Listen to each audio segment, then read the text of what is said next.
share of public policy financing. It would discourage some unproductive forms of trading. Finally, it would ensure a better functioning of the internal market, which remains the main source of growth in the Union. Acting at EU level would also avoid that uncoordinated approaches defined or to be defined by member states fragmented the single market and impacts the competitiveness of the industry.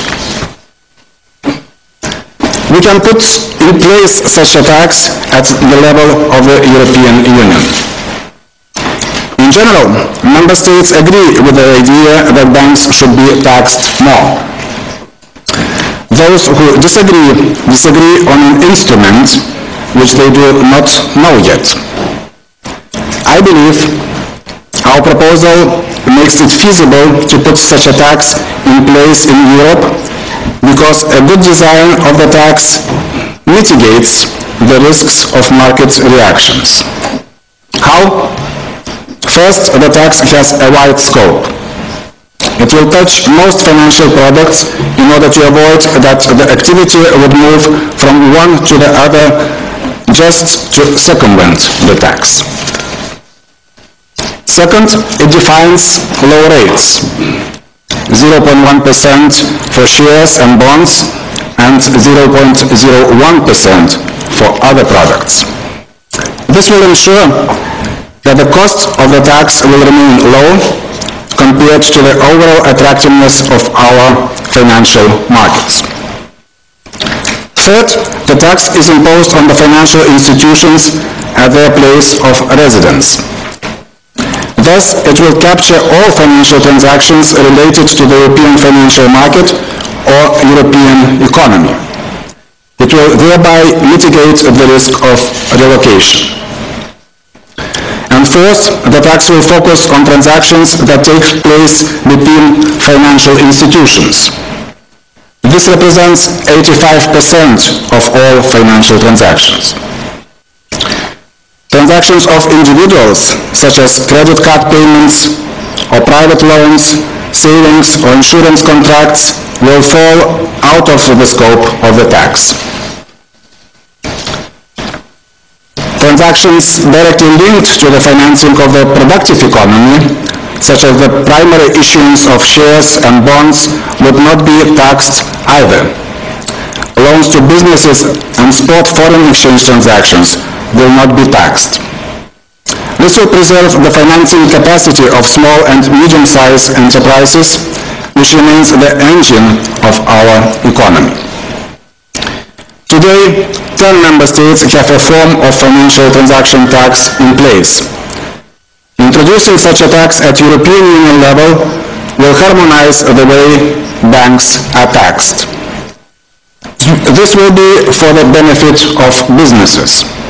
It will improve the functioning of financial services in the internal market.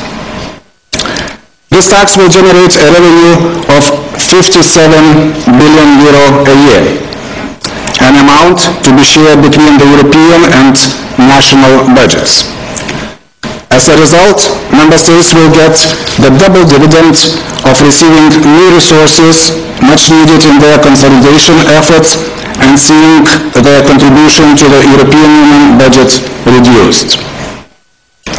Before I finish, let me re-emphasize that we are committed to promote a financial transaction tax at global level.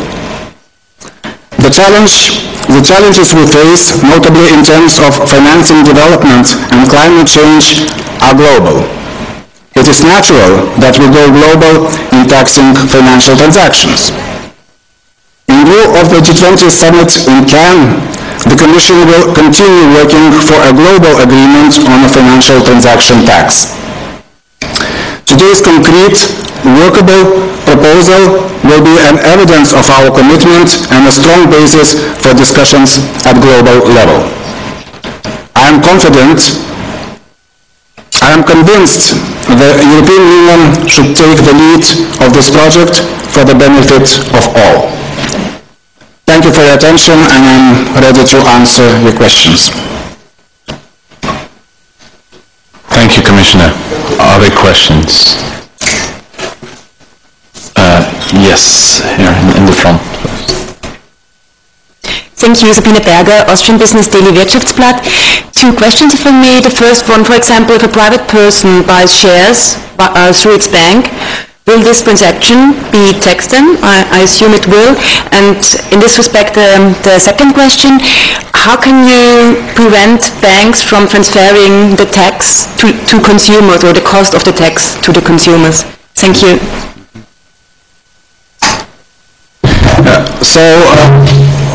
According to the definition of taxpayer, actually the financial institution will be liable for paying the tax. So even when the private person is involved in the transaction, so it will be liability of the financial institution. So whether they will pass this tax to the customer, or whether they will pay this tax on their own, of course it depends very much on the competitive environment. And taking into account that we have more than 8,800 banks in the European Union, I think that we have a strong competition in financial sector, and I think that possibility to pass such a tax on customer is rather limited. On the other hand, I think that we have to look at the structure of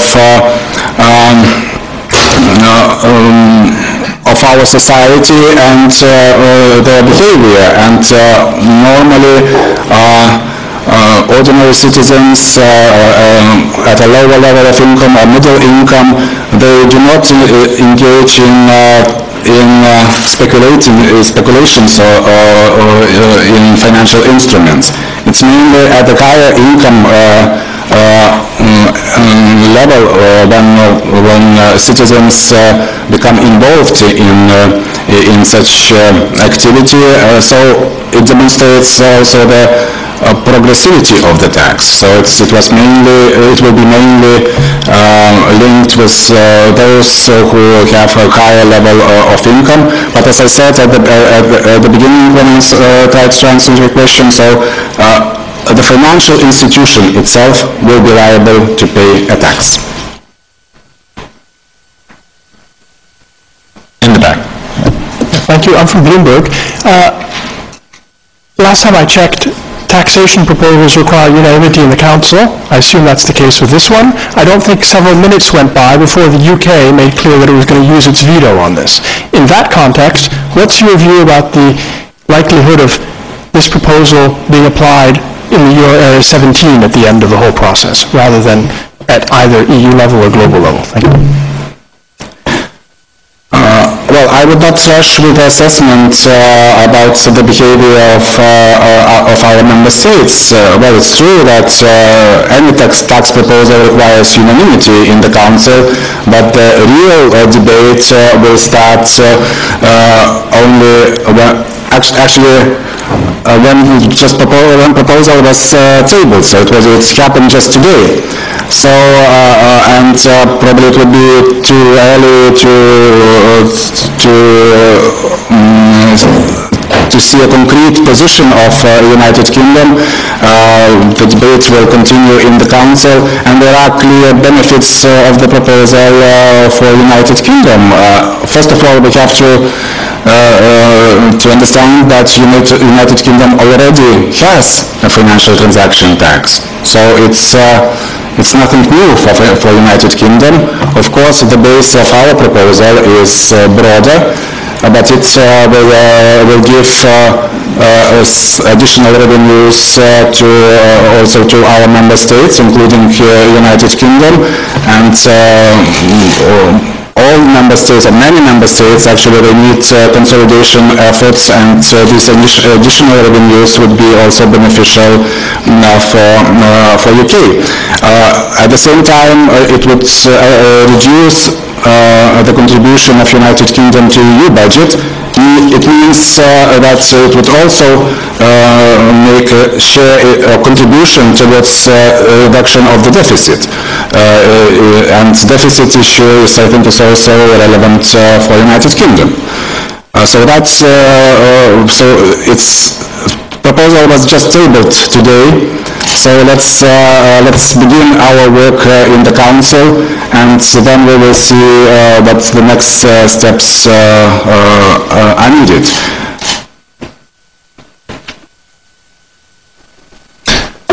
Thank you.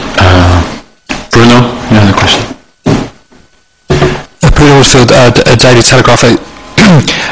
Following on from that, in terms of persuading countries such as Britain, can you explain to us more about the Commission's impact assessment, what it found in terms of the impact on growth? We hear some reports of 1.76% reduction, 0.5% reduction. What is the figure?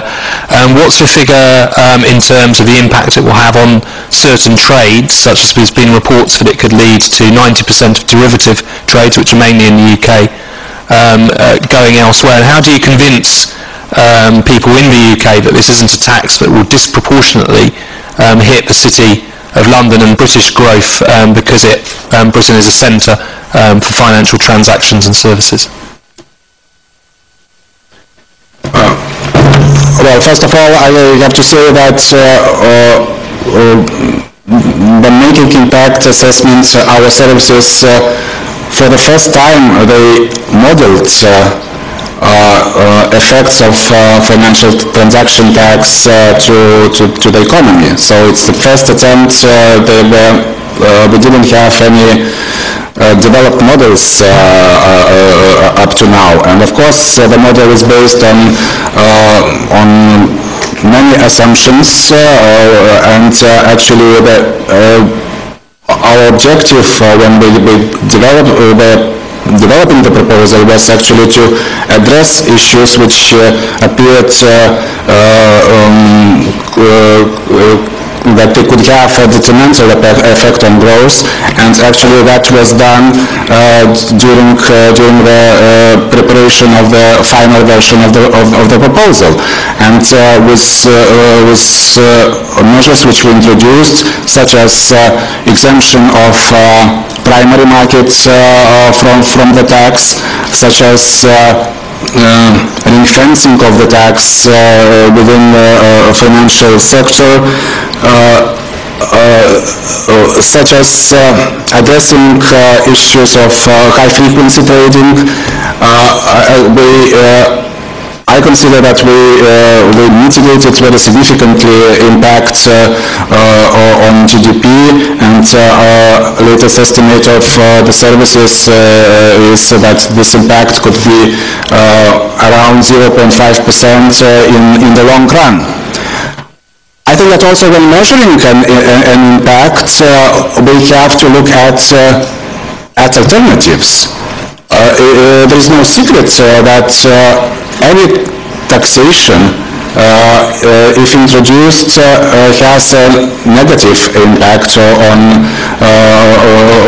growth, and taking into account that many member states they need to make consolidation efforts, they are introducing taxation measures in their economies, and some of them, particularly if we would look at the corporate income tax, so if we compared the impact of the corporate income tax and FTT with the objective to raise the same amount of revenue, and the impact of the corporate income tax would be higher than FTT. So I think that we have to look at the relative